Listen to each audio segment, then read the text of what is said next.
reemplazo de la maestra habitual que tiene, ¿sí? Vamos a tocar el tema del día de hoy de gestión de riesgo, que es el tema a trabajar, ¿cierto?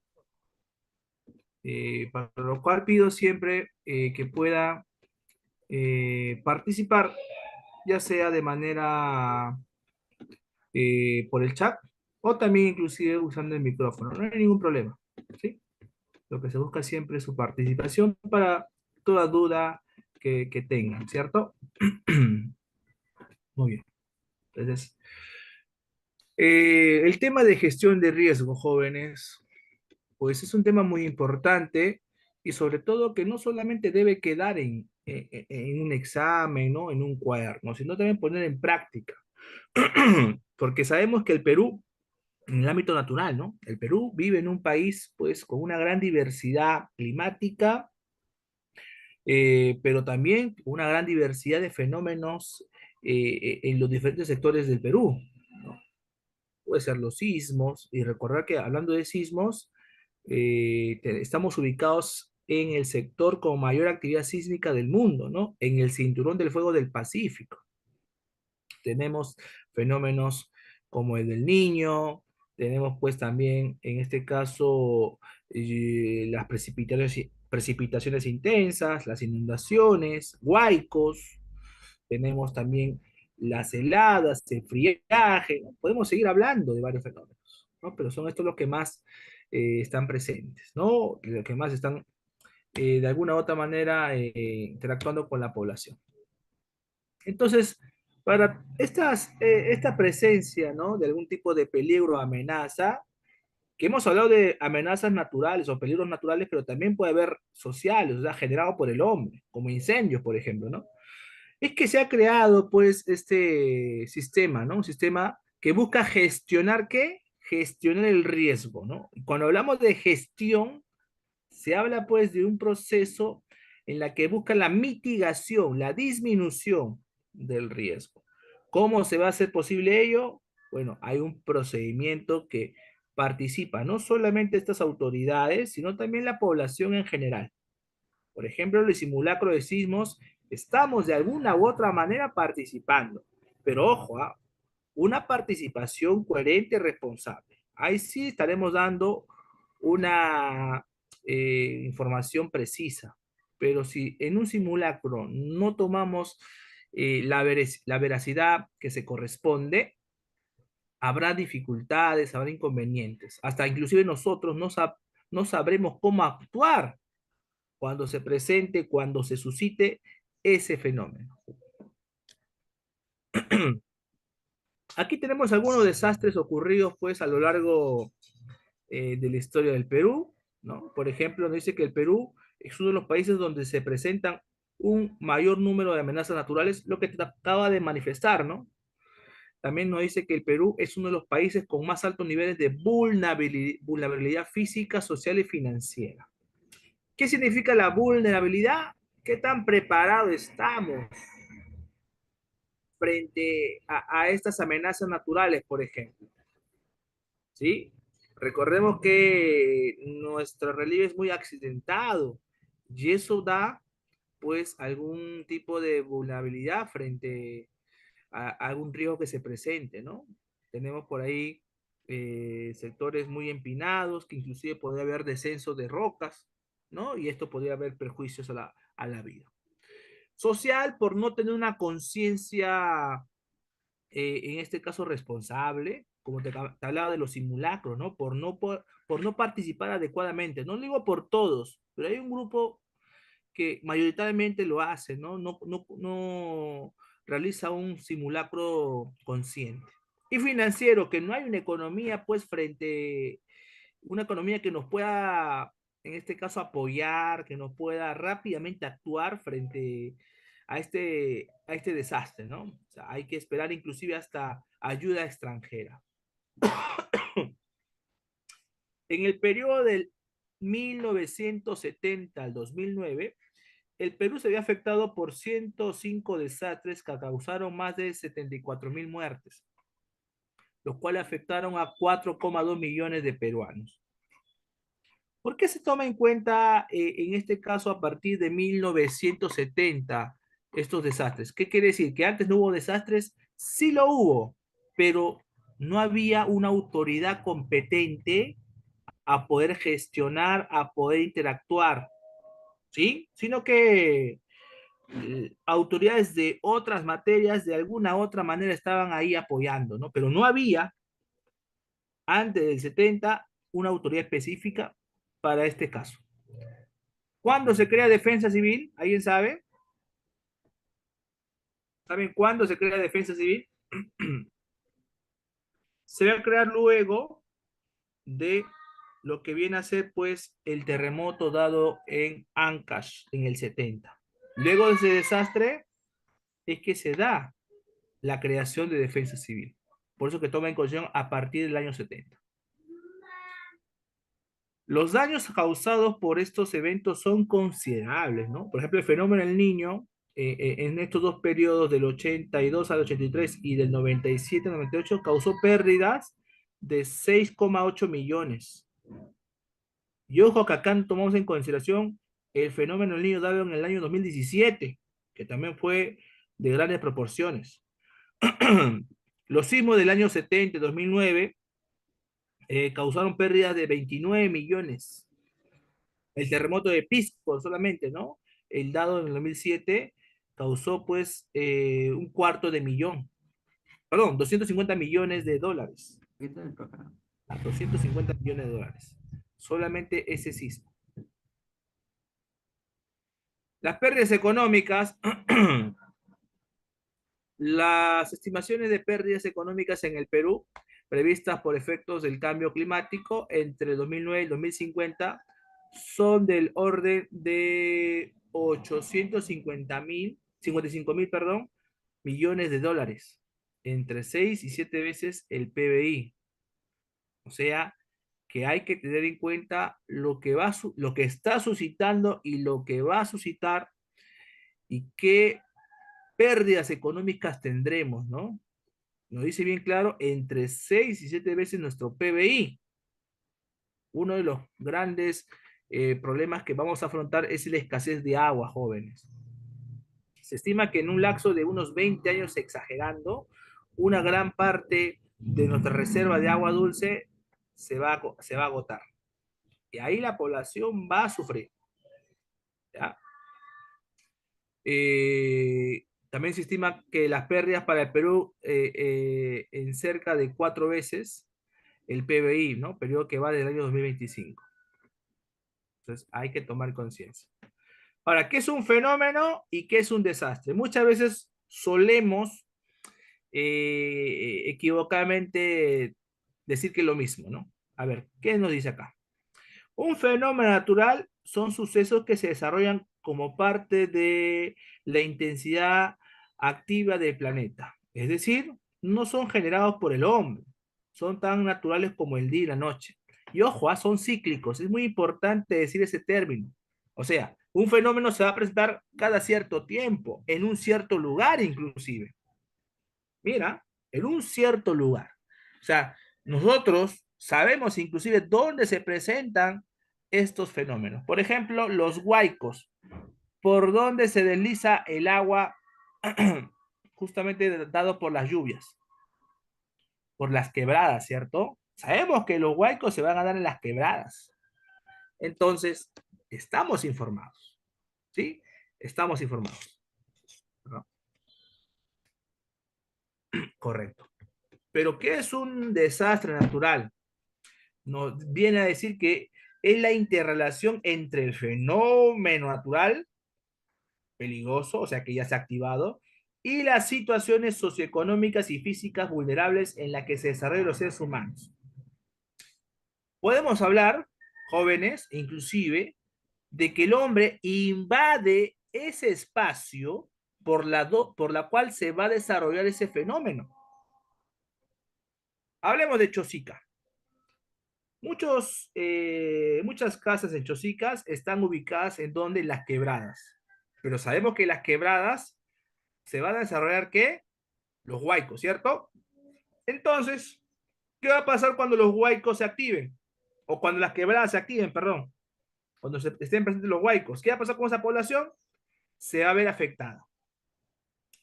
Cuando ese fenómeno afecta a la población, viene a ser pues un desastre natural. Repito, cuando el fenómeno afecte a la población, es considerado desastre natural. Pero muchas veces este fenómeno ya se sabe que va a venir en algún momento en ese territorio específico. ¿Y nosotros qué debemos hacer? ¿Invadirlo? Obviamente que no, jóvenes. Obviamente que no. Pero lastimosamente, como no tenemos una educación de prevención, no tenemos no somos conscientes, no hemos participado en los simulacros. Mira, qué tan importante es saber estos temas en el colegio, porque tú como ya ciudadano, como padre de familia, vas a poder identificar, inclusive, ¿no? Sin que te lo diga, qué lugares yo puedo construir mi casa, qué lugares yo puedo comprar un terreno. Ah, está barato. ¿Por qué estará barato? Pues no, por algo. Puede ser en este caso que esté en un lugar que se pueda presentar un tipo de fenómeno natural. Entonces, eso es importante, jóvenes. ¿Ya? Muy bien. Repito, cualquier duda, consulta, siempre tenemos ahí activo el chat, tenemos activo también el micrófono, no hay ningún problema, lo pueden usar en cualquier momento. Lo que se busca aquí es su participación, absorber toda duda o consulta que tuvieran.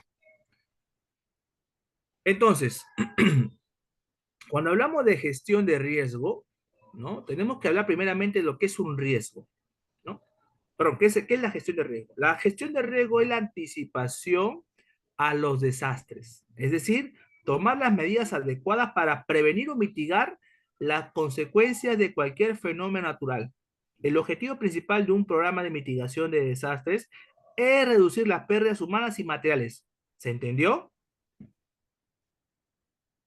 En palabras sencillas, ¿cómo reducimos los posibles perjuicios que se pueden dar cuando se presenta ese fenómeno natural?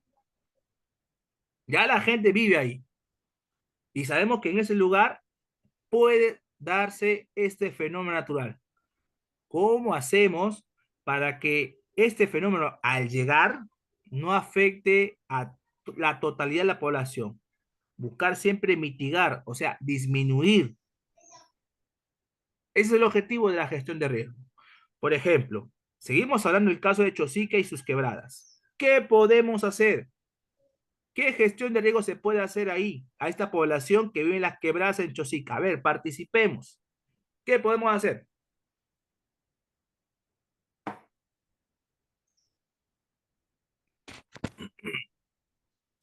Ya, por ahí me dicen uno, profesor, reubicarlos. Ya, ok.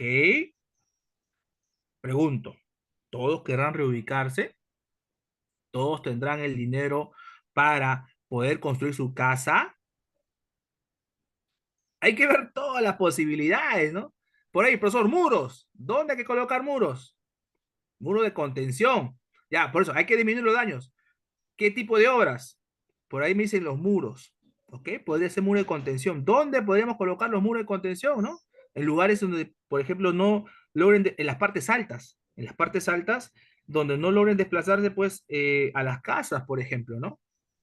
Hay un muro, pero de red, así como de alambre, donde lo que hace es simplemente trasladar al agua, más no a la roca, ¿sí?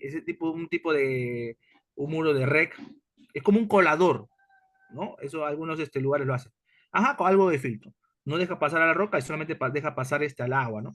Y hacer canales, ¿no? Canales por la cual discurre el agua.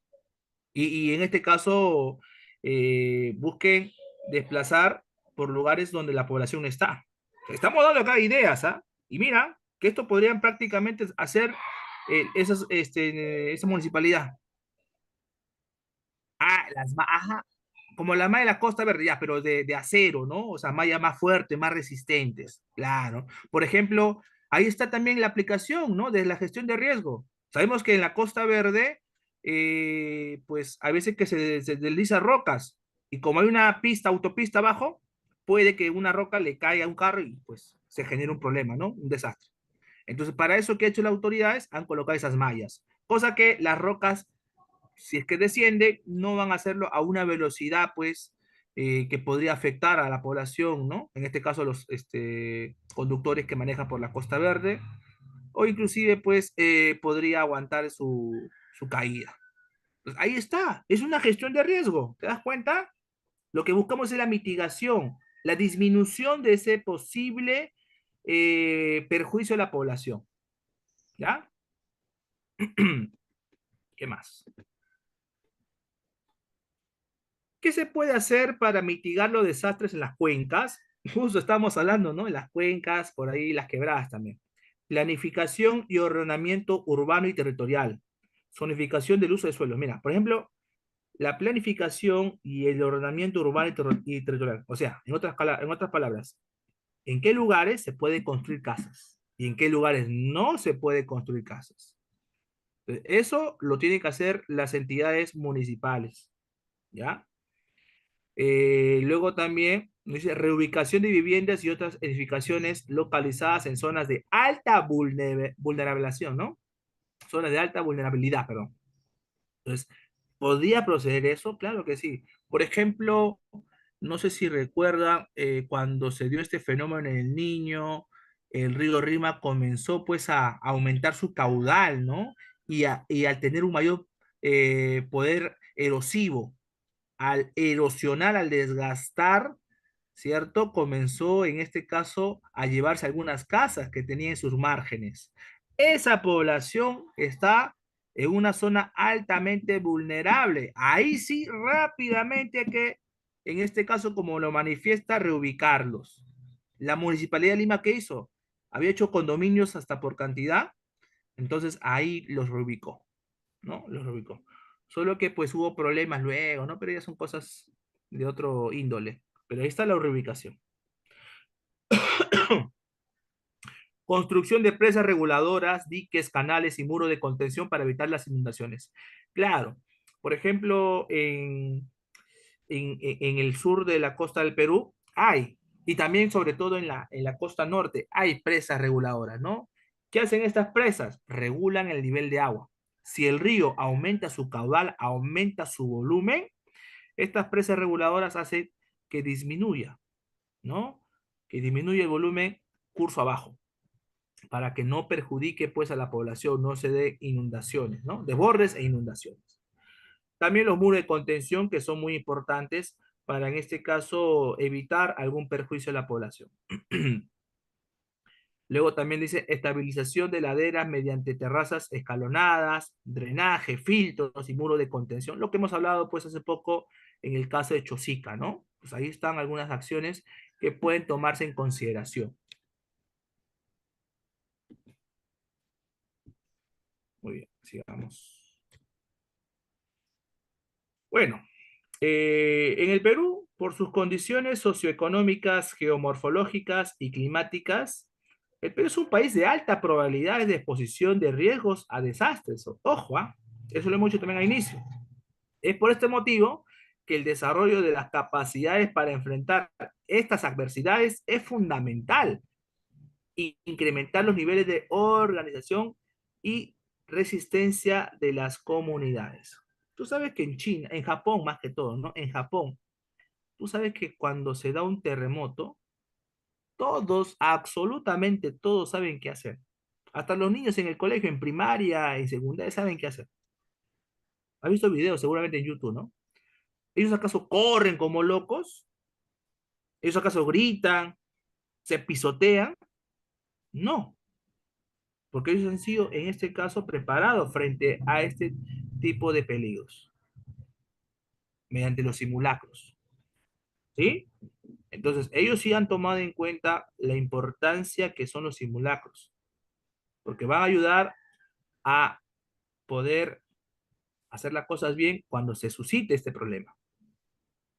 Y así como Japón, nosotros debemos estar también organizados de esa manera, porque estamos ubicados, como te decía, en el lugar de mayor actividad sísmica del mundo, que es el cinturón de fuego del Pacífico. Entonces, debemos tomar en cuenta, debemos ser conscientes en la participación respetuosa de los simulacros. ¿Ya? Entonces acá nos da una ficha, hay que mitigar, hay que disminuir este riesgo, ¿no? En este caso, con algunas medidas, por ejemplo, tu mochila de emergencia, por ejemplo, con organizando mediante autoridades locales, regionales, nacional, ¿no? Y también, pues, disminuir esa vulnerabilidad también, ¿no? O sea, repito, la vulnerabilidad es qué tan preparados estamos frente a este peligro. Si hay una alta vulnerabilidad, obviamente que nos va a perjudicar de manera crítica, pero si tenemos una baja vulnerabilidad, obviamente que no va a haber mucho perjuicio. Un ejemplo que te hago con este caso que te comento. Un colegio que no ha participado en los simulacros de sismo. Colegio de 3 pisos, ¿ah? Que no ha participado en los simulacros de sismo. Se da un sismo de 9 grados de magnitud. Se da un sismo de 9 grados de magnitud, jóvenes. ¿Qué cosas crees que van a hacer los jóvenes, los profesores? ¿Qué cosas crees que van a hacer en ese sismo? ¿Qué va a pasar? ¿Mm? Profesor, van a hacer un escándalo, van a correr, van a, en este caso, no saber qué hacer, van a rezar, van a tomar medidas desesperadas. Algunos hasta pueden saltar, me dicen, del piso 2 o piso 3. Así es. Eso pasa, jóvenes, aunque aquí lo veamos como algo, pues, ¿no? Como broma, eso puede pasar, porque no hay una preparación, no hay una, en este caso, disminución de esa vulnerabilidad. No hemos sido o no somos conscientes de lo que puede pasar. Pues todo eso, ¿no? Se puede evitar. Así es, ¿no? Entonces, jóvenes, la importancia de la participación de los simulacros es fundamental. El Estado invierte millones, aunque no lo creas, en simulacros. En el año hay 3 simulacros así grandes en todo el Perú. Todos deben participar. En el año, 3 simulacros anuales que se van a dar, pero en cada región hacen otros más, ¿no? Dependiendo de su contexto. Pero 3 simulacros, al menos todos participamos. Ya se dio uno en mayo, el otro se va a dar, creo que, si es que no me equivoco, en agosto, y de ahí otro en noviembre, diciembre. Pero pues debemos ser conscientes, jóvenes. Y sigamos. 3 palabras claves que tiene la gestión de riesgo. ¿Sí? 3 palabras claves. El peligro, el peligro, que puede ser un peligro natural o antrópico, en este caso causado por el hombre. Peligro natural, ya hemos dicho ya, los fenómenos naturales. Pero ¿cuál sería un peligro antrópico? A ver, un ejemplo de peligro antrópico, o sea, generado por el hombre. ¿Hay o no hay? Hay varios.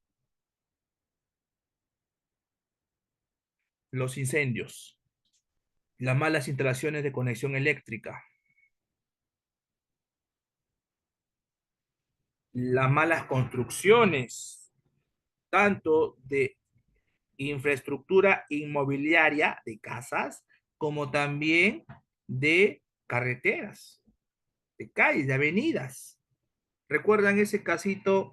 Creo que fue hace 2 años, 3 años, en Villa Salvador, donde un camión lleno de gas, debido pues la mala construcción de la pista, el gas salió, comenzó a fugar, a haber una deflagración, no me acuerdo cómo se llama, salió el gas, ¿no? Comenzó pues a salir toda la calle, una chispa y ¡fum! Todo se quemó. Eso pues es un peligro antrópico, mala construcción, ¿no? Mala construcción, contaminación química también, casa de 4 pisos sin columnas, ¿no? Hasta de 2 pisos sin columnas ya es grave también. Las malas construcciones, ¿no? Muchas veces solemos construir sin un respaldo, en este caso profesional, ¿no? Nos dejamos llevar solamente con el nivel empírico, o sea, con los maestros de obra, los albañiles, ¿no? Que siempre hay. Pero ellos no saben muchas veces, por ejemplo, ¿no? La importancia que deben las columnas, o inclusive la zona, el tipo de suelo. Hay municipios que te permiten construir solo 2 pisos, nada más. Ah, pero tú tienes 3 familias, hay 3 familias en tu casa, ¿no? Tienes que construir más pisos. Construye 2 pisos más. Y muchas veces esas normativas de las municipalidades no es porque quieran perjudicar, nada por eso, ¿no? Sino porque hay un tipo de suelo. Por ejemplo, la molina. La molina, el suelo, es un suelo, ¿cómo se le denomina? Eh, eh, o sea, hay lagunas subterráneas, por así decirlo, ¿no? Es un suelo húmedo que se puede rápidamente ceder. Pues hay partes de la molina donde no puedes construir más de 2 pisos. No puedes. No es que el alcalde así lo quiere, sino que el suelo no lo permite más. ¿Ya? Entonces todo eso, pues, se toma en consideración, ¿no? Si tú construyes dos o 3 pisos más, hay perjuicio. Ese es un tipo de peligro antrópico, dado por el hombre. El otro, el otro punto, ojo, el peligro es un factor externo. Sí, el peligro es un factor externo. Algo que muchas veces, en este caso, está presente, ¿no? Y no podemos controlar, ya no podemos controlar. La vulnerabilidad, la vulnerabilidad, jóvenes, viene a ser, como te decía, ¿no? ¿Qué tan preparado estamos? ¿Qué tan preparado estamos frente a ese peligro? ¿Qué tan preparados estamos? Por ejemplo, ¿no? El peligro es incendio, un cortocircuito, ¿ya? La vulnerabilidad es qué tan preparados estamos ante ese cortocircuito, ante ese incendio, ¿ya? La vulnerabilidad viene a ser también, pues, qué tan preparados estamos en actuar frente a un simulacro, perdón, frente a un sismo ya, frente a un sismo. Dónde ubicarnos, qué hacer, ¿no? Durante y después. Todas esas cositas viene a ser la vulnerabilidad. Mi preparación frente a ese peligro. Mis acciones frente a ese peligro. Pero también la infraestructura frente a ese peligro. Y la relación de ambos, peligro y vulnerabilidad, viene a ser el riesgo. Esa combinación es el riesgo, ¿no? Son las probabilidades de incidencia. Cuántos muertos, cuántos heridos, cuánta destrucción, ¿no? Etcétera. Entonces, por ejemplo, decimos, eh, terremoto de 8 grados de magnitud. La población no está preparada cómo actuar ante el simulacro, perdón, cómo actuar ante el sismo. No han tenido proceso, no han participado en el simulacro. Y si lo han hecho de manera pues incorrecta, de una manera inconsciente. ¿Cuál es el riesgo? ¿Cuál será el riesgo para esa población? Conociendo el peligro y conociendo su vulnerabilidad. ¿Cuáles serán las probabilidades que pueden pasar? A ver, vamos, participemos. ¿Habrá heridos nada más? ¿Pocos heridos? ¿Habrá acaso pocas casas, en este caso, destruidas? Hay un alto riesgo, profesor, muchas muertes, muchas casas se van a caer, ¿no? Porque no han construido como se debe, muchas pérdidas humanas, muchas pérdidas de material. Ahí está. Eso viene a ser el riesgo, las probabilidades de incidencia. Pregunto, ¿puedo mitigar, puedo disminuir el riesgo? Ese de color amarillo, ¿lo puedo reducir? ¿Sí o no? Sí. ¿En dónde trabajo? ¿En cuál de los dos trabajo?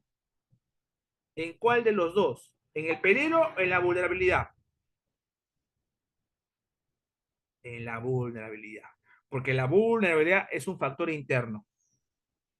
El externo, como te digo, por lo común, tú no sabes cuándo viene un sismo, a qué hora viene el sismo, con qué intensidad viene el sismo. Pero de que viene, viene, ¿eh? ¿Cierto? Lo mismo va a pasar, pues, con los peligros dados por el hombre, ¿no? Cuando han construido, tú no sabes en qué momento va a darse el cortocircuito, pero que se va a dar, se va a dar. Ahora, ¿qué tan preparados estamos frente a ello? ¿Qué hemos hecho frente a ello? Esa es la vulnerabilidad. Ahí tenemos que trabajar. ¿Para qué? Para reducir ese riesgo. ¿Ya?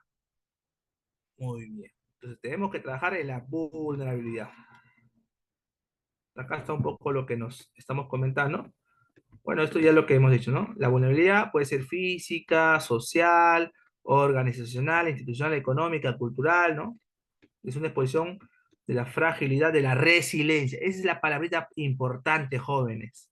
Tenemos en la vulnerabilidad, para disminuirla, tenemos que tener mayor resiliencia. ¿Qué es la resiliencia? Es la capacidad de respuesta frente a ese peligro. Capacidad de respuesta frente a ese peligro. Si yo mejoro mi resiliencia, pues voy a disminuir el riesgo. ¿Ya? Muy importante. Por ahí decía, ¿no? Se da el sismo y uno está llorando, uno está rezando. Pero hay uno que está guardando la calma y está diciendo a sus compañeros, ¿saben qué? Ubíquense en ese muro, no bajen. Estamos en un tercer piso, no bajen. Pónganse debajo de las mesas. Ya podemos bajar. Esa persona, este estudiante que ha comentado ello, ese tiene capacidad de resiliencia. Él sabe cómo actuar frente a ese peligro.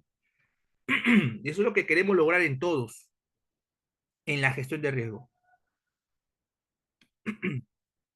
¿Se está entendiendo? ¿Hay alguna pregunta, alguna duda? A ver, dímelo más, con confianza.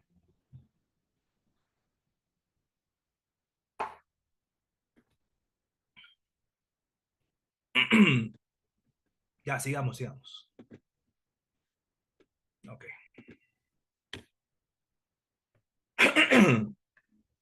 Bueno, aquí tenemos en este organizador visual principales peligros que pueden presentarse en el Perú, ¿no?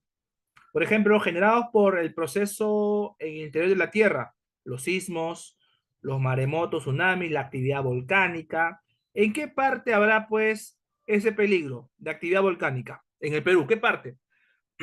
Específicamente, ¿qué parte?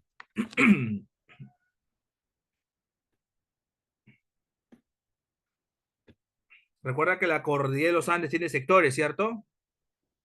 Por eso me dicen Arequipa, pues Moquegua, ¿no? En la cordillera occidental sur, cordillera occidental sur, ¿te acuerdas? Primera semana me imagino que has trabajado eso, ¿no? La cadena volcánica, ¿cierto? La cadena volcánica que integra, pues, lo que viene a ser Arequipa, Moquegua, Ayacucho, Tacna.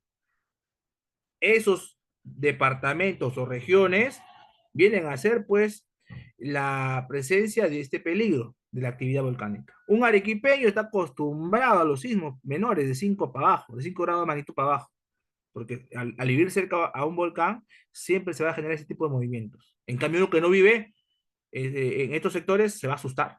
No, ellos van a estar tranquilos. Pero ya cuando hay un sismo, pues, de gran magnitud, ahí sí la cosa cambia.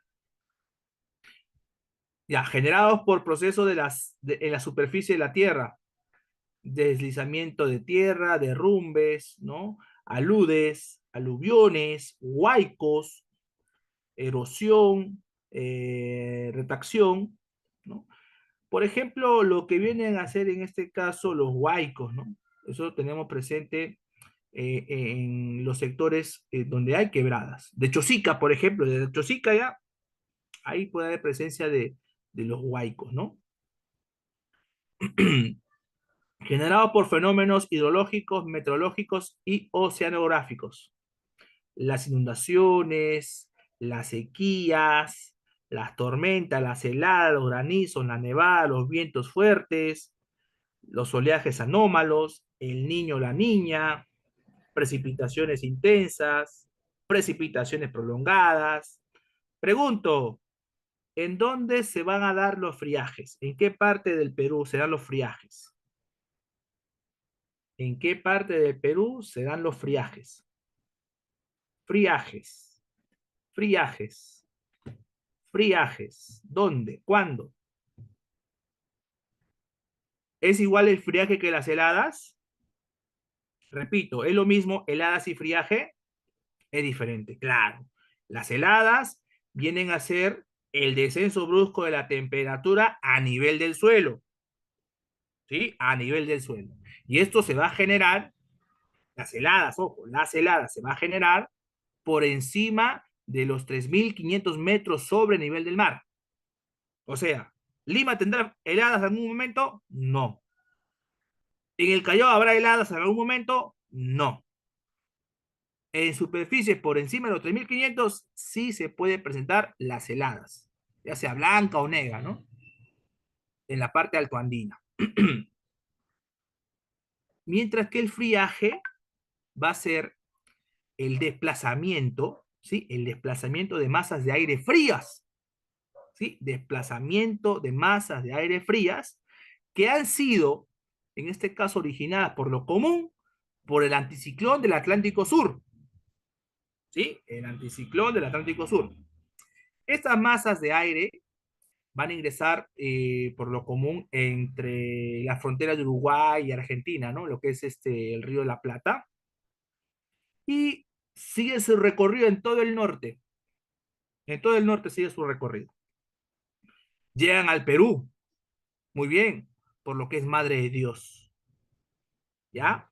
Pero afecta sobre todo a la selva baja.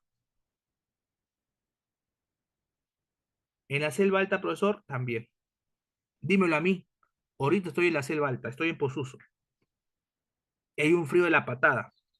He visto ahí los informes en este caso de meteorológicos, y efectivamente hay una temporada de friaje. Las mañanas son frías, ¿ah? Yo he ido también al sector andino, está por Ancas, ¿no? Está por ahí por Junín, y se siente ese mismo frío en las mañanitas. Ya en las tardes, como que disminuye el frío. Y eso no es normal acá. Aquí la temperatura oscila de 22, 23 grados promedio.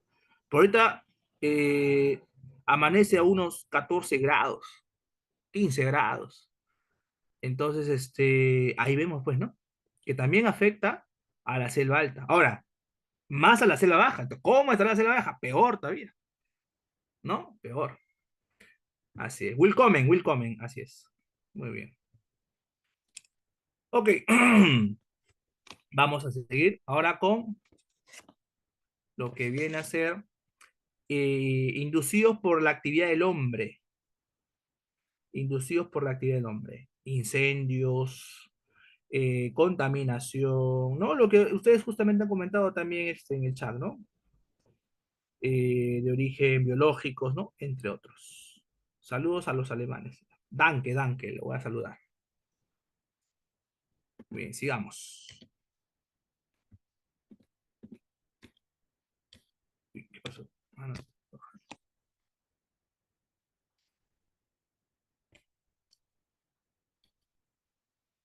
Ok. Aquí tenemos un poco la clasificación de algunos periodos por su origen, ¿no? Por ejemplo, origen natural, tenemos el sismo, tenemos tsunami, las heladas, el friaje, las lluvias intensas. A ver, esta imagen, lo voy a ampliar, ¿no? Mira esta imagen. ¿Qué fenómeno natural será este friaje?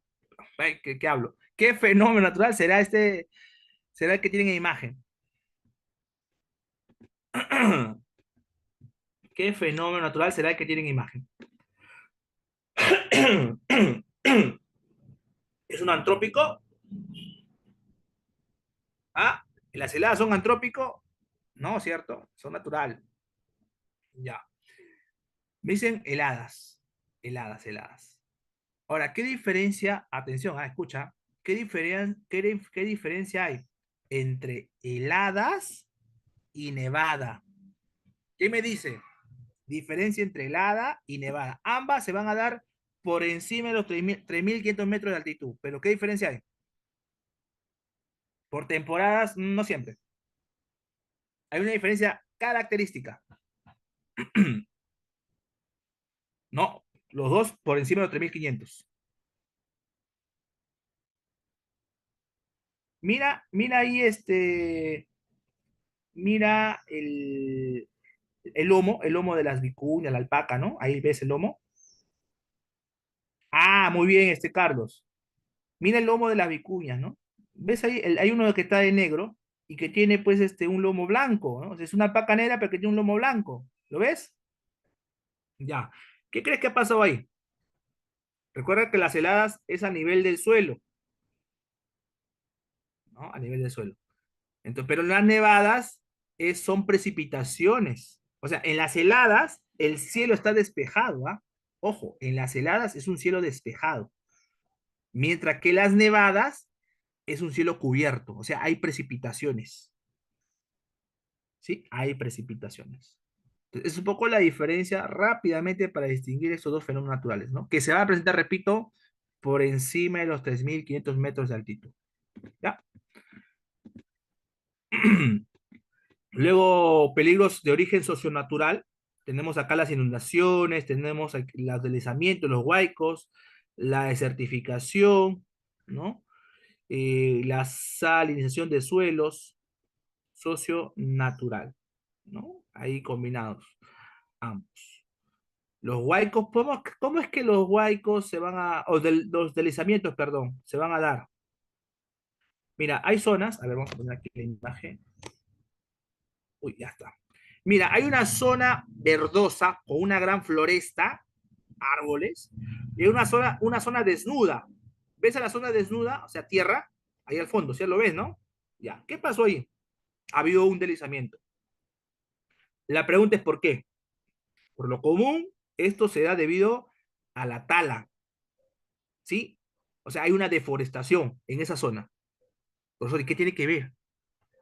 Aunque no lo creas, los árboles ayudan a sujetar esa cobertura, ayudan a sujetar gracias a sus raíces. Pero al no haber árboles, ¿quién va a sujetar? Pues nadie. Se dan las lluvias y se da este deslizamiento. Entonces ahí también es importante el por qué se busca la reforestación en estas zonas, ¿no? Para no generar mayores perjuicios. Porque por lo común, debajo de estos lugares hay carreteras. Con estos deslizamientos puede bloquear la carretera o hasta inclusive perjuicios a la vida.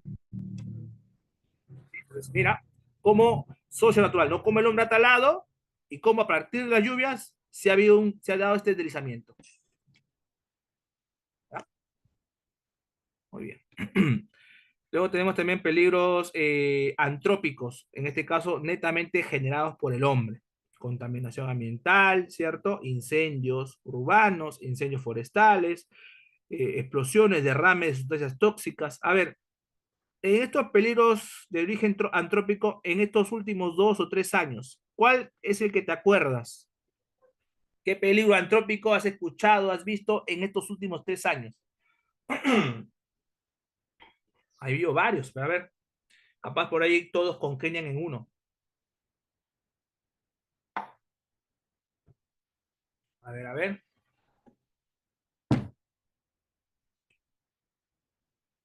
Antrópico, netamente antrópico. Derrame, ¿qué derrame de qué? ¿Qué se ha derramado? Ah, por ejemplo, muy bien, el incendio de Mesa Redonda, profesor, correcto.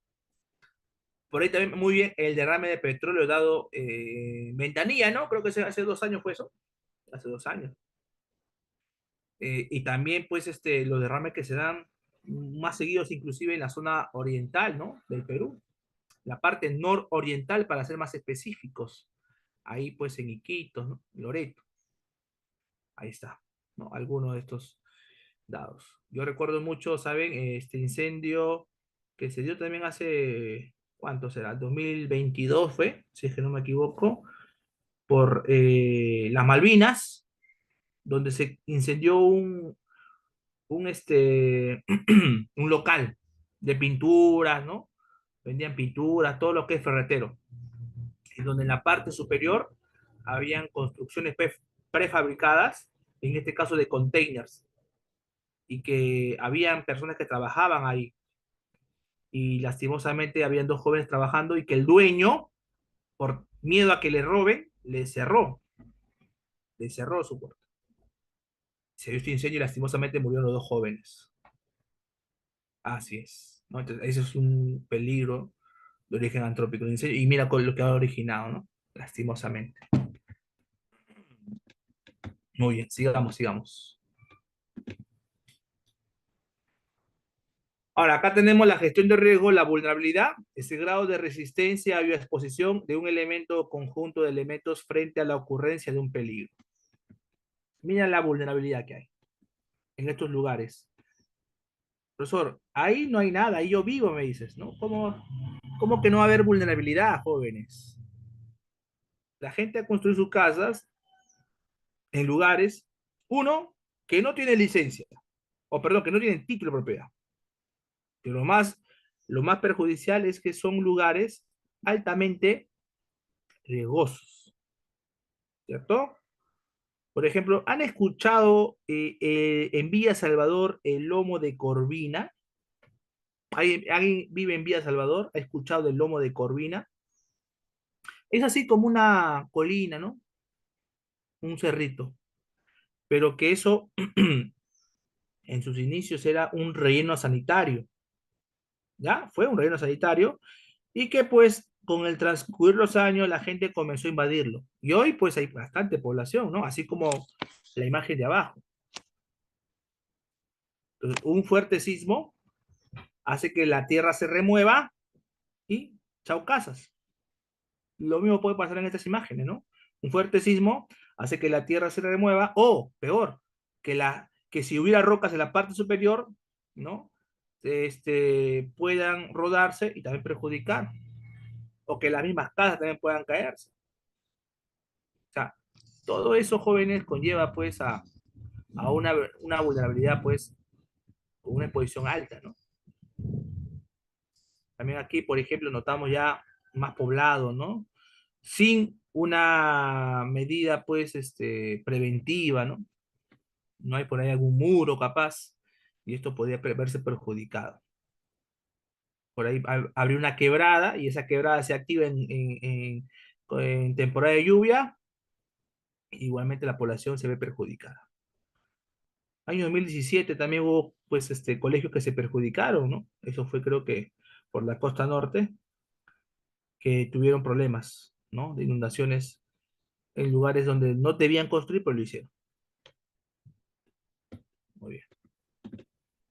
Profesor, Sí, disculpe, tengo una duda. ¿Cuál es la diferencia fundamental entre friaje y helado?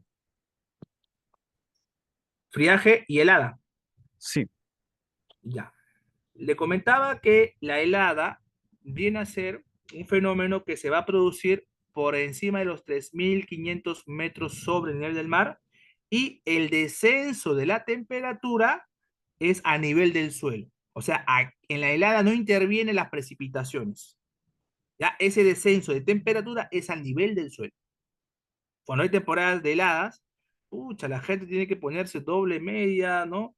Zapatos gruesos, todo, porque es el suelo que está frío, por debajo de los 0 grados inclusive, ¿ya? Ahora, el friaje se va a originar por el desplazamiento de la masa de aire frío. ¿Y quién generó esta masa de aire frío?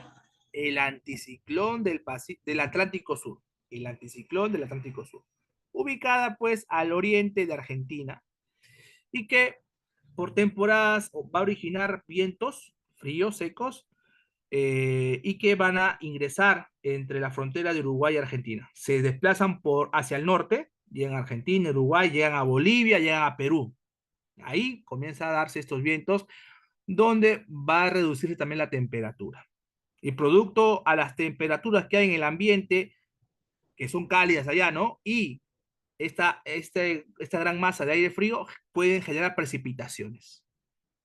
O sea, aparte de disminuir la temperatura, generan precipitaciones.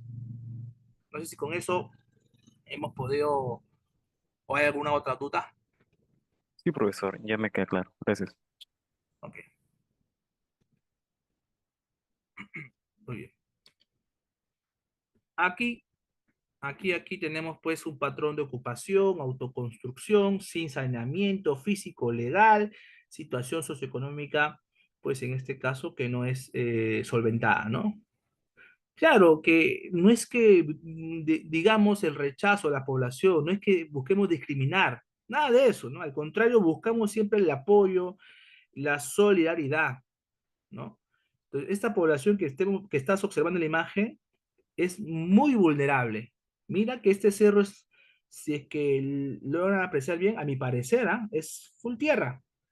Movimiento, la parte superior, ¿no? Se desliza y sepulta todas estas casitas, ¿no? Entonces, a eso es lo que estamos llegando, ¿no? Porque no hay una información adecuada de las autoridades al pueblo, pero también por la falta de responsabilidad del mismo pueblo, pues, ¿no?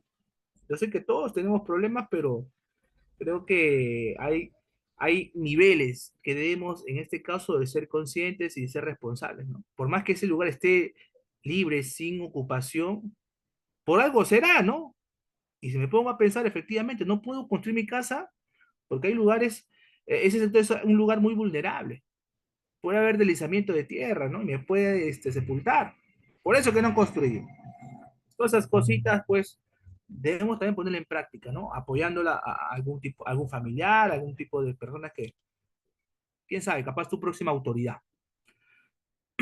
Ahí está también los suelos inestables, como te comentaba, ¿no? Hay suelos que te permiten, pues, por así decir, un promedio de peso, ¿no? En La Molina te comentaba que sectores de La Molina que no puedes construir más de dos pisos. No es porque no quiera la municipalidad, sino porque el suelo así lo permite. Si tú construyes más de dos pisos, pues habría perjuicios en tu territorio. Se inunda, en este caso, sería inestable y pasaría lo que vemos aquí en esta carretera, ¿no? Entonces, todas esas cositas debe ser manejado bajo profesionales, ¿no? Gente preparada y que ha hecho un estudio previo, ¿sí? Estudio previo. Hay veces que como la población está pidiendo carreteras y el alcalde le pide al gobierno que le dé dinero para hacer esa carretera, el gobierno dice, no, no te voy a dar dinero porque ahí no puedes construir carretera. Entonces, ¿qué hacen las autoridades locales?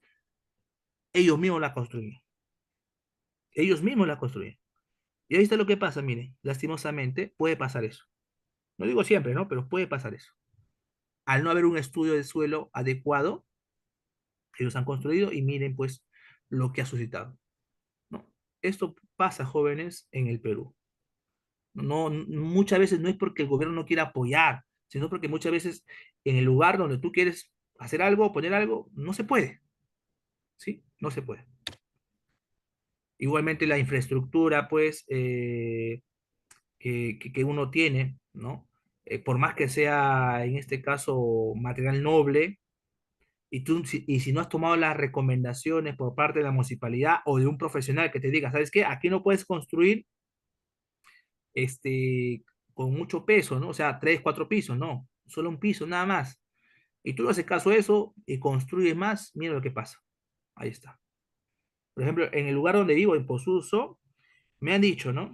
Puedes construir máximo tres pisos. Máximo. ¿Ya?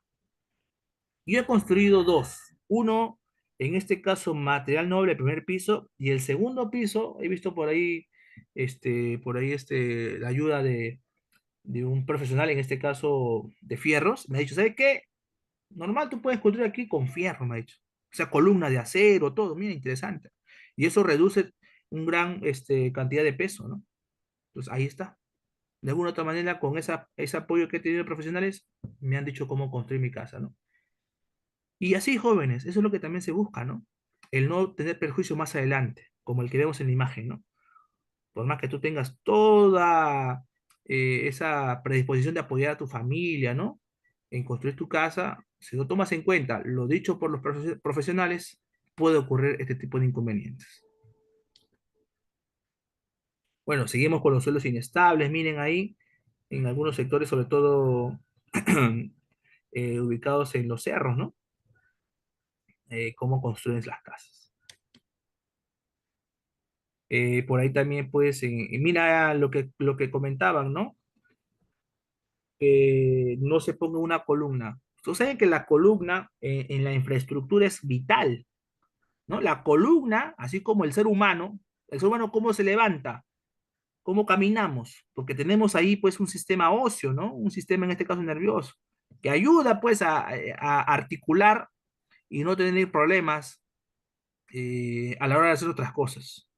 Lo mismo pasa con las columnas. La columna es un este, objeto, perdón, un armado vital en la construcción de las casas. Si no tienes una buena estructura de columnas, pues tu casa puede ser inestable y en algún momento caer, ¿no? Por un sismo, por ahí movimiento del suelo, ¿no? Perjudicial todavía. Vemos ahí en la segunda imagen como en el primer piso no hay columna, pero en el segundo la han puesto, mira. En el primer piso no hay, pero en el segundo sí. Esa es una casa pues también con gran, en este caso, vulnerabilidad. Lo mismo que en la primera imagen, ¿no? En la primera imagen, ni en el primero ni en el segundo han puesto columnas. Mira, ni en el primero ni en el segundo, todo es muro. El muro puede desplazarse, moverse y cede, ¿no? Y cae. Entonces, todas esas cositas son algo prácticas, sencillas, siempre es bueno tener el apoyo de un especialista, ¿no? Bueno, más casas, en este caso mal construidas, pero otra cosa aquí con instalaciones precarias, ¿no? Los cables. En Lima es algo común, jóvenes, ¿cierto? Los cables que hay y que ya alguna vez ha realizado algún tipo de incidente, ¿no? De accidentes inclusive. En otros países, profesor, yo he visto que no hay muchos cables. ¿Por qué será? ¿No? Porque ellos lo han hecho subterráneamente, ¿no? Por debajo del suelo. Eso es lo que también se busca aquí. Había una ley, creo que se ha aprobado incluso esa ley, que daban tiempo, que está dando tiempo a en las empresas móviles, para todo su cable colocarlo debajo del suelo. No sé, la verdad, ahorita no me acuerdo muy bien, pero hay una ley que da creo que 2 o 3 años para hacer eso, ¿no? Ahora, las empresas lo que van a hacer es poner por debajo del suelo sus cables, pero no van a sacar sus cables. Eso es lo que se estaba diciendo, ¿no? La empresa no se hace responsable de quitar los cables que están ahí, pues, ¿no? En vista de todos.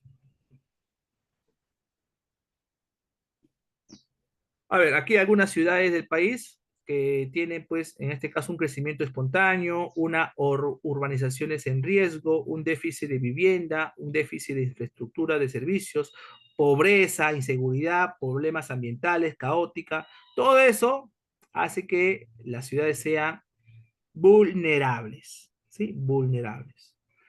Donde más vulnerabilidad hay, pues, es donde se conjuga la economía, donde se conjuga la corrupción también, ¿cierto?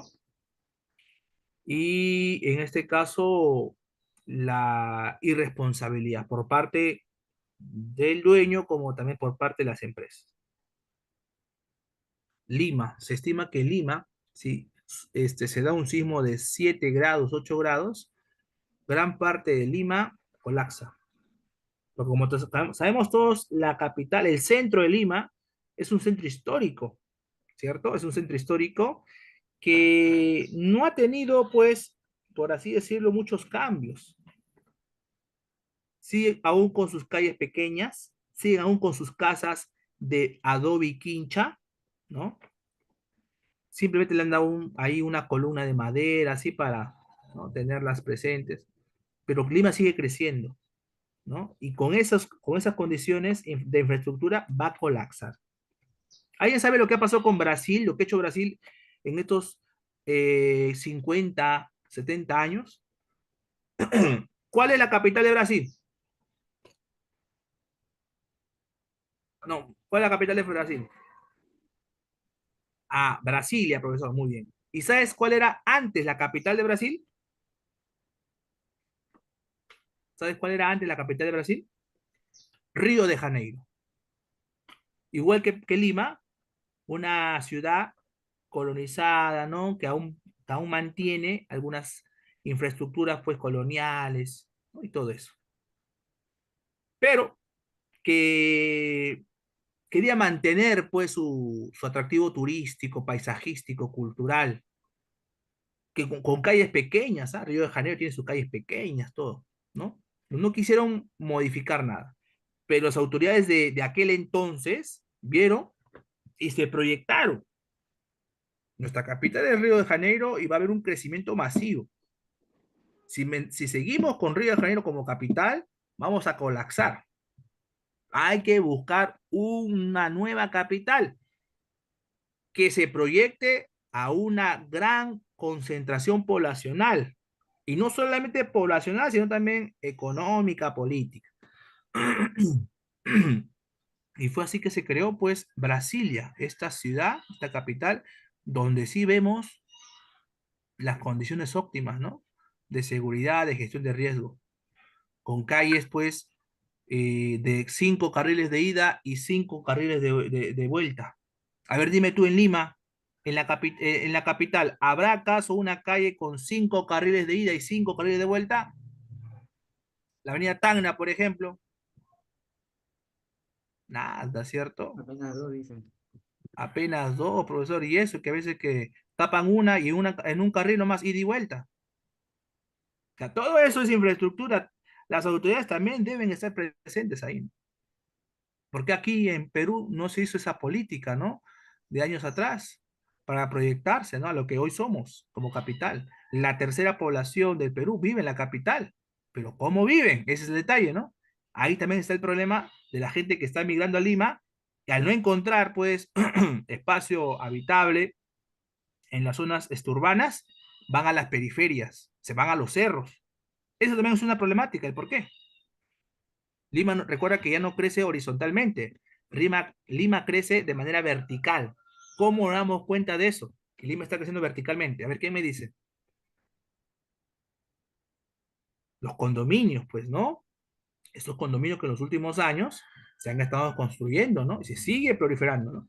Hay un boom inmobiliario en el Perú. O sea, los que trabajan en el rubro de construcción están haciendo su platita.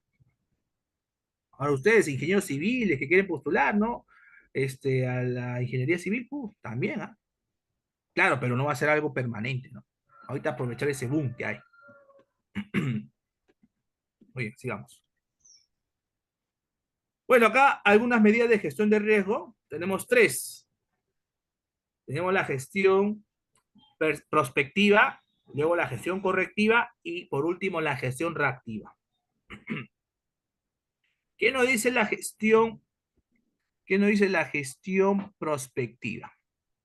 Nos dice que es el conjunto de acciones que se planifican y realizan con el fin de evitar y prevenir la conformación del riesgo futuro, que podría organizarse con el desarrollo de nuevas inversiones y proyectos en el territorio.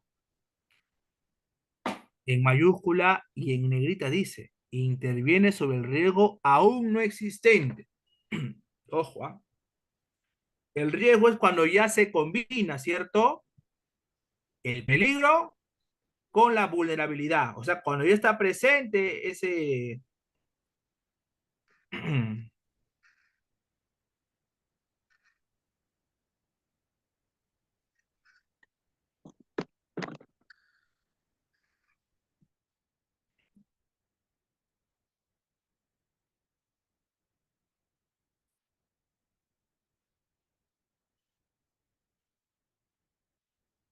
No.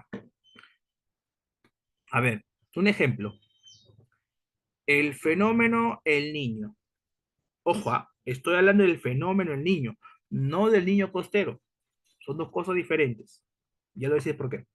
El fenómeno El Niño, jóvenes, es un, es un fenómeno que se puede determinar, en este caso, su desplazamiento, ¿no? El fenómeno El Niño es el desplazamiento de aguas cálidas de un extremo del Pacífico hacia el otro, ¿ya? El desplazamiento de sus aguas cálidas superficiales, de un extremo del Pacífico, del Océano Pacífico hacia el otro.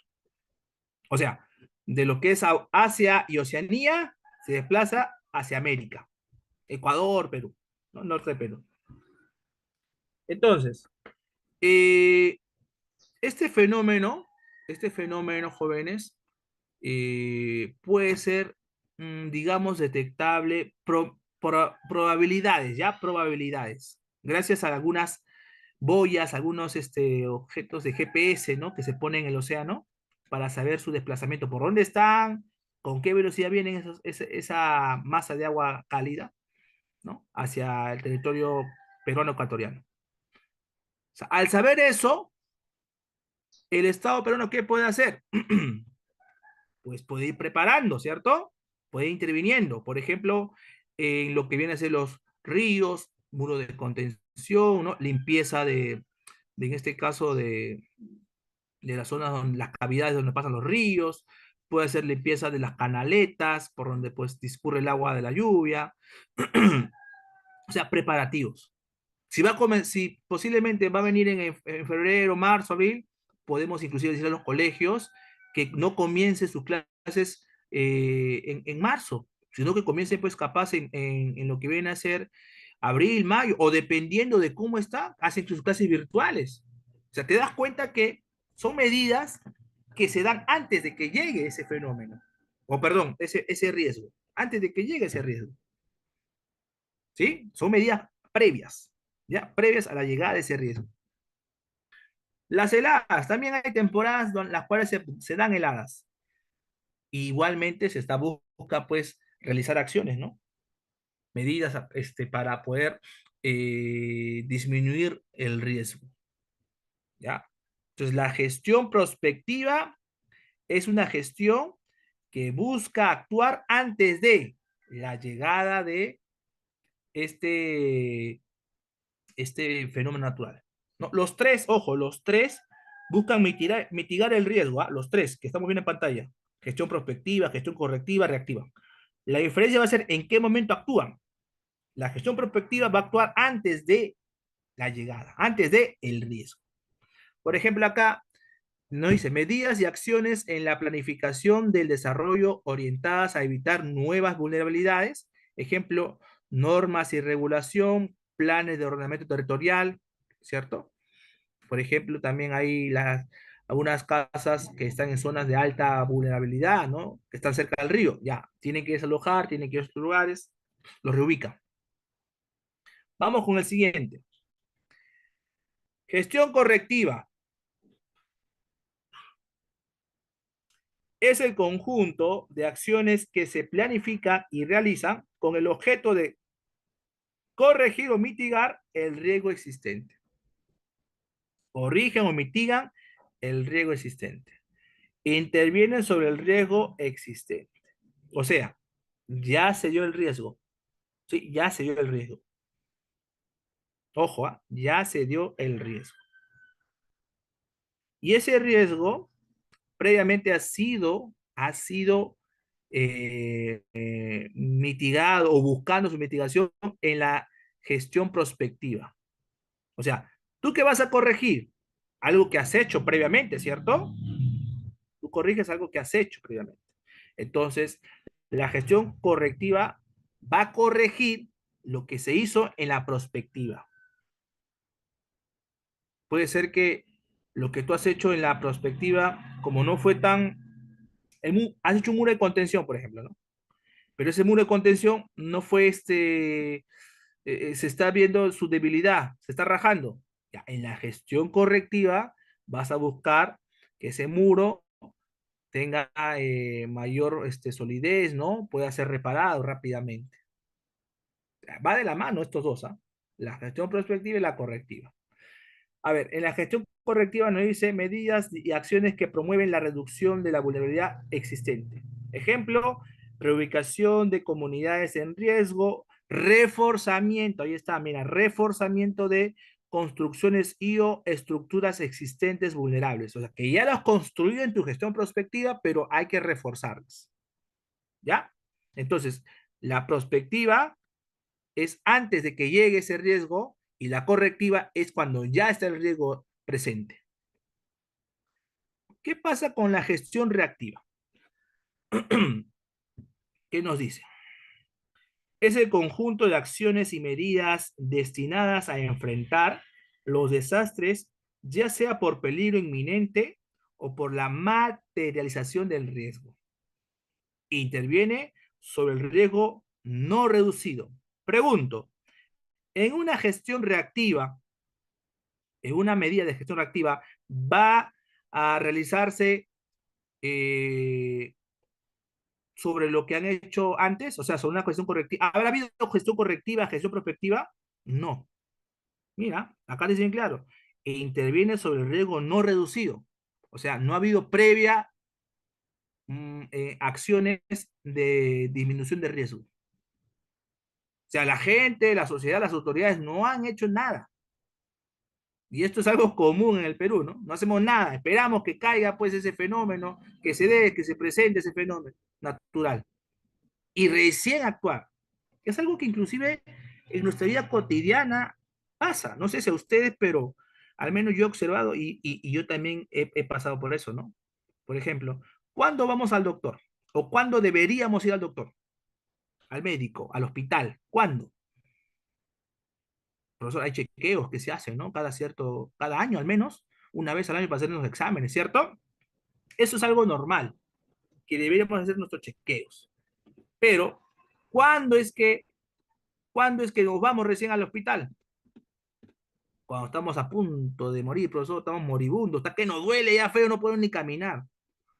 O sea, cuando ya está el dolor, ¿sí, no? Cuando ya está la enfermedad, ¿te das cuenta? O sea, hasta en nuestra vida cotidiana nos pasa eso. Aplicamos gestión reactiva. O sea, va a intervenirse cuando no hemos hecho antes nada previo. ¿Ya? Eso pasa, mira. Cuando no sentimos nada, botica, dice, ¿no? Cuando estamos por morir, hospital recién ahí. Mira, eso pasa en nuestra vida cotidiana y lo practicamos inclusive en otros ámbitos de la vida. Por ejemplo, aquí, ¿no? Para prepararnos frente a un desastre, en el simulacro no participamos, hacemos coloquialmente hablando, ¿no? Chongo, ¿no? Ahí nos burlamos del herido, ahí, mira, acá te falta una herida, ¡pum! Le haces un hueco en su mano, ¿no? Qué sé yo, pues tantas cosas palomeadas que han hecho en colegio, seguro recordarán, ¿no? Entonces, así, pues, donde no ha habido intervención previa a ese riesgo, es que se aplica la gestión reactiva, ¿ya? ¿Qué medidas? ¿Qué medidas? Medidas que minimizan probables daños y pérdidas, ¿no? Ejemplo, medidas que interviene la resiliencia y la capacidad de respuesta, sistema de alerta temprana, preparación para la respuesta, aseguramiento convencional, ¿no? Por ejemplo, se da un terremoto en la costa del Perú. Tú sabes que después de un terremoto, ¿qué se puede dar? ¿Qué posiblemente puede darse? Un, un tsunami, ¿cierto? Un tsunami. Entonces, ahí está donde la población tiene que rápidamente evacuar. Si ellos no saben, los policías, el serenazgo dirán, ¿no? Con su patrulla, ya, evacúen lo más alto, evacúen, evacúen. Eso van a hacer. Eso van a tener que hacer. Ya, entonces ahí está algo para tomar en cuenta. A ver, ¿alguna pregunta? Creo que sí hay por acá. A ver. La reactiva, profesores, cuando no hubo prospectiva ni correctiva, correcto, sí, eso es verdad. O para el riesgo que no se llegó a mitigar o completamente con la prospectiva y correctiva. No, o sea, tú al hacer tu gestión prospectiva o reactiva, has ya hecho algo has hecho, ¿sí? Pero recuerda, ¿no? No sabemos siempre con qué fuerza, con qué magnitud llega ese fenómeno natural. Uno puede decir, por ejemplo, fenómeno niño, ah, ya, costa norte nada más, pero no has hecho nada en la costa centro y sur. Y puede ser que ese fenómeno niño sea de gran proporción y afecta a toda la costa peruana, ¿no? Pero algo has hecho en la costa norte. Lo que te faltó hacer es en la costa centro y sur. Ahí se aplica la gestión reactiva. Ya, ya está. Muy bien.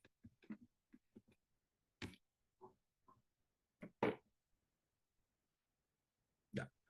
A ver, damos una leíta, unos 2 minutitos, un ratito, bueno, una llamadita.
Ya, disculpe. Entonces, en cuanto a lo que viene a ser SINAGER, jóvenes, es el Sistema Nacional de Gestión de Riesgo de Desastres. SINAGER, este sistema tiene muy pocos años de haber sido creado, ¿no? 2012, 2015, más o menos, ¿ya? Antes solamente estaba funcionando, pues, una institución minoritaria, ¿no? Por ejemplo, cuando te comentaba sobre el caso del año de 1970 del sismo dado en Ancash, a partir de ahí es que recién se crea Defensa Civil, ¿ya? Y Defensa Civil estuvo trabajando por años solo ante todo lo que hemos estado viendo el día de hoy. Ya en el año 2012, 2015, es donde se crea SINAGER, este sistema nacional, ¿no? De gestión de riesgo de desastres, y que involucra no solamente a Defensa Civil, sino a otras instituciones más, e inclusive va a interactuar con instituciones de alcance nacional, regional y local. ¿Ya? Nos dice que la gestión de riesgo se basa en la investigación científica y el registro de información que permitan orientar las políticas, estrategias y acciones de todos los niveles de gobierno y la sociedad. Poco la estructura, ahí está justamente lo que estamos comentando, ¿no? Tenemos aquí al ente rector, que es el PCM, la presidencia del Consejo de Ministros. Tenemos a CEPLAN, que en este caso es la entidad que realiza las planeaciones, realiza las planeaciones en los diferentes ámbitos, sobre todo aquí también en el ámbito de gestión de riesgo, ¿no? Tenemos a INDECI, que es el ente, bueno, antes de CENEPREC. CENEPREC es el ente jóvenes, por así decirlo, teórico. CENEPREC es el ente teórico, el que brinda pues las políticas, formula algún tipo de normativas, ¿no? Para que luego se puedan ejecutar en el Congreso, ¿sí?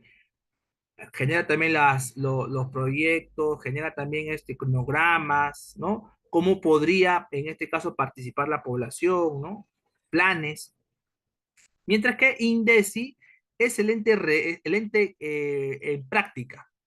INDECI es el ente que pone en práctica todas las normativas, todos los proyectos, todos los planes, y que va a interactuar sobre todo con la población y las autoridades competentes. Estas acciones se dan a nivel regional y local, ¿no? Igualmente con la participación de la sociedad civil, las Fuerzas Armadas y algunas entidades, ¿no? Privadas, empresas privadas. En lo que es la gestión de riesgo, hay 7 momentos por la que pasa todo riesgo. 7 momentos. El primero viene a ser el proceso, perdón, el primero viene a ser la estimación del riesgo, ¿no? La estimación del riesgo, que en este caso determinar, ¿no? En este sector, ¿qué riesgos se pueden suscitar? Por ejemplo, te habla el caso de La Molina, ¿no? Por ejemplo, que no puedes construir más de 2 pisos. ¿Por qué? Porque tienes un suelo que se puede, frágil, ¿no? Que se puede, en este caso, perjudicar la infraestructura. O te hablaba de las quebradas, que son lugares donde por lo común drena el agua de las lluvias y que no debería haber construcciones. Y si lo hay, podría haber perjuicio a las familias, ¿no? Ahí estás identificando el riesgo. Luego, en el proceso 2 hace la prevención del riesgo. O sea, ¿qué medidas vas a realizar frente a lo que has descubierto, a lo que has identificado? ¿Qué medidas? Ya, podemos, pues, en este caso, la evacuación, podemos hacer muros de contención, ¿no? Y otros más, ¿ya? Pero en el proceso 2 repito, va a ser la prevención. En el proceso 3 ya se va a ver la reducción del riesgo, ¿no? Se va a ver que la población ya ha sido reubicada, ya se ha construido, en este caso, los muros de contención, y además, algunas medidas que pueden ser dadas si es que la población permanece en ese lugar, ¿ya? Justamente en el proceso 4 se da la preparación, o sea, ¿qué medidas a esa preparación que se ha quedado? Por ejemplo, los simulacros, ¿no? Por ejemplo, las evacuaciones, ¿ya? Por ejemplo, inclusive hablar sobre lo que viene a ser los equipos que deben estar, ¿no? Hay un equipo, yo recuerdo mucho en la universidad, ¿ya? Que había equipos de gestión de riesgo, un equipo de evacuación, ¿ya? Había un equipo de primeros auxilios, ya había un equipo de bolsas negras. Yo estaba en el de bolsas negras. ¿Y saben para qué era? No me digan, profesor, para recoger la basura que quedó luego del siniestro, ¿no? Para recoger los escombros. Aunque no lo creas, era así, para recoger a los cadáveres. Ya, entonces, todo eso es preparación, ¿sí? Entonces, sí, yo también me quedé sorprendido cuando me dijeron eso, ¿no? Gracias a Dios que en esos años que estuve no hubo nada, ¿no? De ello, así que pues solamente fue una experiencia, ¿no? En teoría, ya. Luego está el desastre, ¿no? Se da el desastre, se da el sismo, se da el terremoto, ¿no? El paso 5 es la respuesta. ¿Qué hace luego de el terremoto? ¿Qué hacemos? A ver, ¿qué hacemos luego de que sucede el terremoto o cualquiera de los peligros? ¿Qué se hace? A ver, ¿tú qué harías? Si, si hubieras sobrevivido, no tuvieras algún tipo mm, de problema de salud luego de este peligro. ¿Qué harías? A ver, vamos. ¿Qué podrías hacer?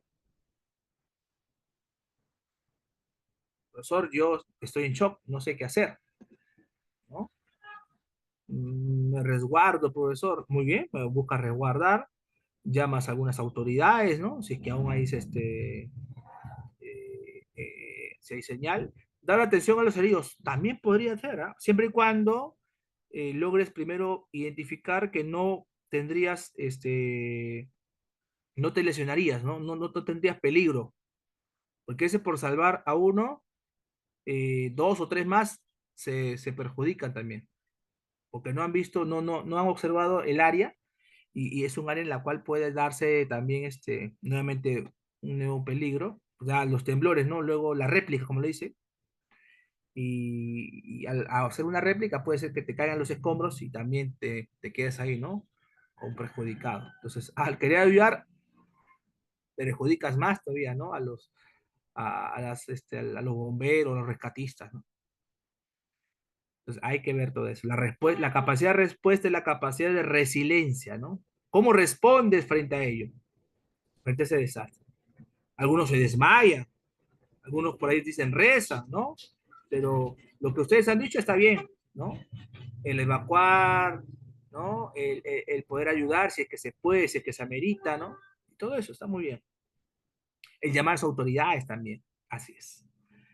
Eh, en el proceso 6 nos dice la rehabilitación, ¿no? En este caso ya se comienza va a dar pues nuevamente la generación de servicios básicos, por ejemplo, se comienza a rehabilitar las calles que no han sufrido tantos daños, ¿no? Para que se dé el traslado de la población, del personal de ayuda, ¿no? Para recojo de escombros, de cadáveres, de todo.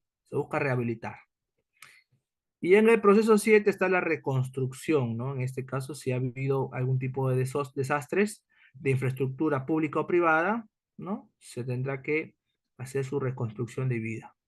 Y ahí es donde culmina todo este proceso de gestión de riesgo, ¿no? Hasta el punto 7 hasta la reconstrucción. ¿Ya? Claro que tarda muchos años. Yo recuerdo que el sismo de Pisco se dio en el año 2007, ¿cierto? Y aún sigue en el proceso de reconstrucción. O sea, no han reconstruido la totalidad. Entonces, es algo muy largo. Y si no hay economía, imagínate, peor, ¿cierto? Muy bien. Algunas políticas de Estado.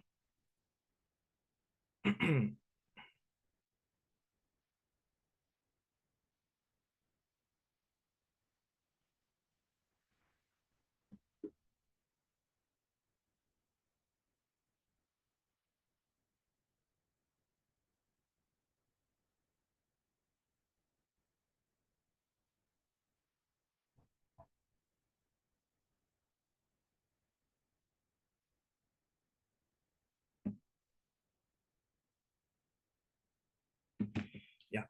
Política de Estado de acuerdo y del acuerdo nacional. de democracia y Estado de Derecho, equidad y justicia social, competitividad en lo que es el país. Y ahí, pues, en la competitividad del país está la gestión de riesgo de desastres, ¿no? O sea, son políticas de Estado que se tienen que dar, ¿no? Estas políticas, ¿quién lo ve? Lo va a ver CEPLAN. CEPLAN es el Centro Nacional de las Políticas y los Planeamientos a nivel nacional, ¿no? En este caso, tomando en cuenta estas políticas de Estado, que está inmerso, pues, la gestión de riesgo en una de ellas. Sin planeamiento, con planeamiento, ¿no? Cómo es el TikTok? Sin planeamiento, con planeamiento. Bueno, ¿no? Algo así dice, ¿no? Ahí está. Entonces ahí date la diferencia, ¿no? Mira la diferencia. Mira la diferencia, pues, de las dos realidades, ¿no? Aquí, pues, es otra cosa, ¿no? Una maravilla. Vemos cómo se ha... Sí, es cierto que puede haber, ¿no? Puede haber una población, una gran concentración poblacional en un territorio, pero con un buen planeamiento, un orden territorial, ¿no? Y eso es lo que siempre se estima, jóvenes, ¿no? En poder, Perú y Estados Unidos, dicen por ahí. Capaz, ¿no? Capaz, por ahí, pues, puede ser la realidad, ¿no? Perú, Estados Unidos. Pero bueno, entonces ese tema nos ha servido, como les dije, no solamente, pues, para tomarlo en cuenta en un examen de admisión, sino también para la vida cotidiana, chicos. Es muy importante tener en cuenta esos puntos. ¿Ya? Y bueno, gracias.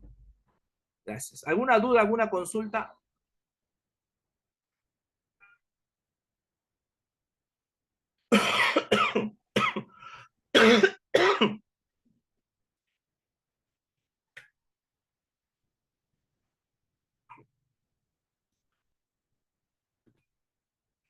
Todo bien, profesor.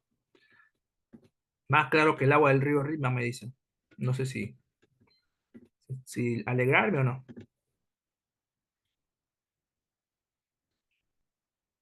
Bueno, vamos con la semana, entonces, de las 16 con las claves, ¿no?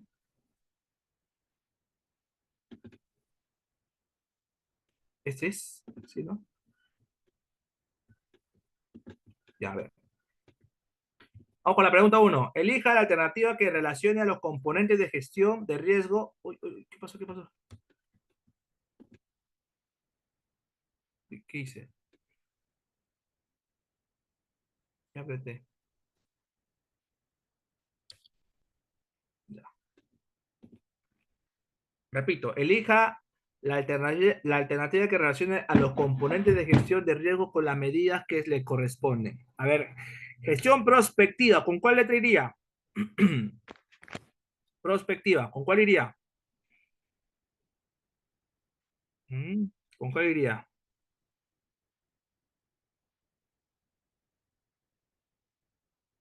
Con el plan de reordenamiento territorial, ¿cierto? Correcto, muy bien. El 2, gestión correctiva, ¿con cuál iría? Con la B, refuerzo de construcción, muy bien. Y la C, gestión reactiva, iría con el sistema de alerta temprana. Respuesta, letra A, ¿no? Sí, letra A, muy bien. Letra A, correcto. Pregunta 2. Pregunta 2, ¿qué nos dice? Uy.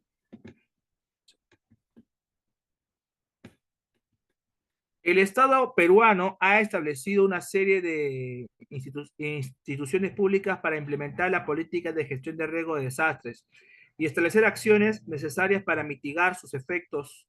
Establezca la relación correcta del sistema de instituciones con sus funciones.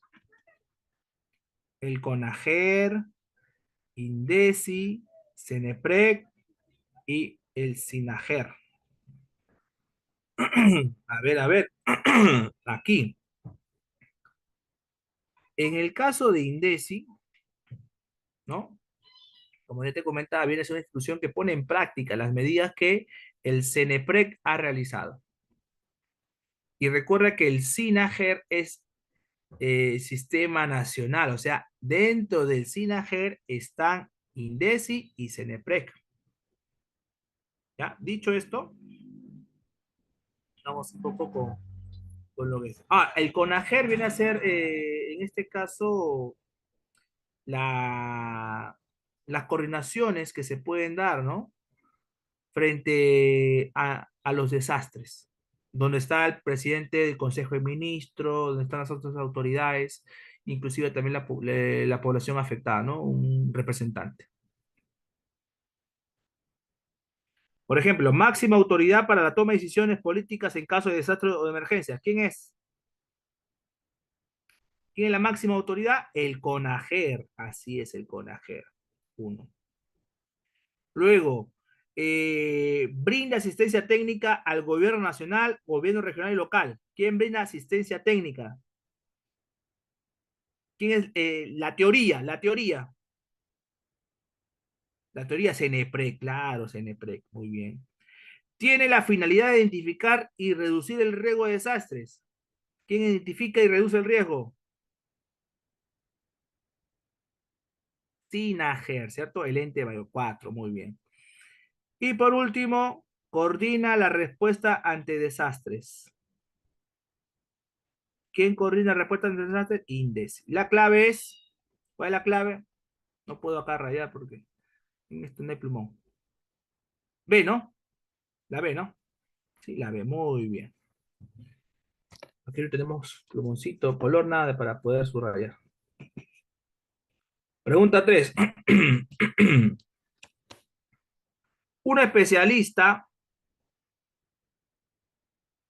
ya, el CONAGER, como hemos dicho, es el ente que va a tomar las decisiones, ¿sí? La máxima autoridad que toma decisiones políticas en el caso de desastres. Por ejemplo, en el CONAGER van a determinar si se genera o si se realiza un estado de emergencia, por ejemplo, ¿no? En el CONAGER se va a decidir si es que se pide ayuda a otros países.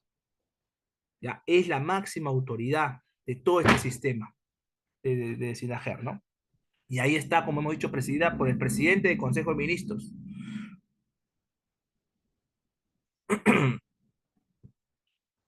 Y el SINAGER, pues es simplemente el sistema, ¿no? O sea, el sistema es una integridad de varias instituciones que van a actuar entre sí para un mismo fin, que en este caso es reducir los riesgos. ¿Ya? Muy bien, sigamos. 3. Un especialista del IGP afirma que existe la posibilidad que se produzca un maremoto que genere un tsunami frente a la costa central, afectando principalmente a la Punta y el Callao, en el cercado de Callao, ¿no? La institución encargada de preparar a la población para enfrentar, actuar y formar adecuada y de forma adecuada frente a este evento es el, ¿quién es? Así es, ¿no? El Instituto Nacional de Defensa Civil, el que debe estar justamente tomando en práctica con la población. Observe y establezca la relación correcta con las acciones que realiza sus respectivas instituciones. ¿Viste? ¿No es una pregunta repetida? Parece, ¿no? Sinager, Indes y Senepre. Sinager, ¿con cuál sería? El Sistema Nacional de Gestión de Riesgos de Desastres, ¿no? La que involucra a ambas, tanto Indesi como Senepre, con la C.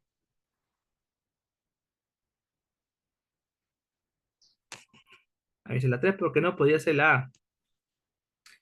Ya, porque este centro de prevención y reducción de riesgo de desastres viene a ser en este caso en el ámbito político, ¿no? En el ámbito político. Eh, CENEPREC, ¿no? CENEPREC es el Centro de Preparación y Reducción de Riesgo de Desastres, en el ámbito político, ¿ya?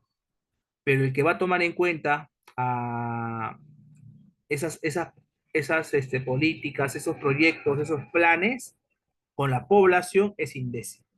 CENEPREC es la teoría, mientras que INDECI viene a ser la práctica de todo este sistema de gestión de riesgo. Ya, a ver acá, entonces, en la 4, es responsable técnico de coordinar y facilitar y supervisar los procesos de estimación, prevención, reducción de riesgo de desastres. Ese es CENEPREC A. ¿no? Uno con A.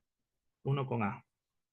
Dos, es el encargado de desarrollar estrategias de la preparación, respuesta y rehabilitación. Es el encargado de desarrollar estrategias de preparación, respuesta y rehabilitación. Ese es ahí INDECI, claro, INDECI, ¿no?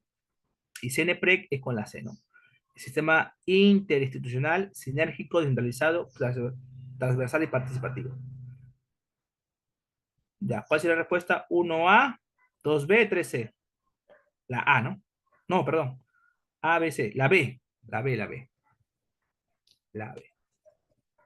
Muy bien, vamos con la siguiente. El órgano rector del Sistema Nacional de Gestión de Riesgo, SINAGER, ha inscrito al Poder Ejecutivo. Es del Poder Ejecutivo. ¿Quién está inscrito al SINAGER?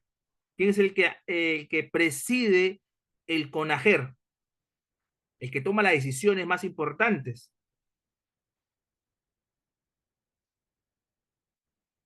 Así es, la presidencia del Consejo de Ministros. Correcto.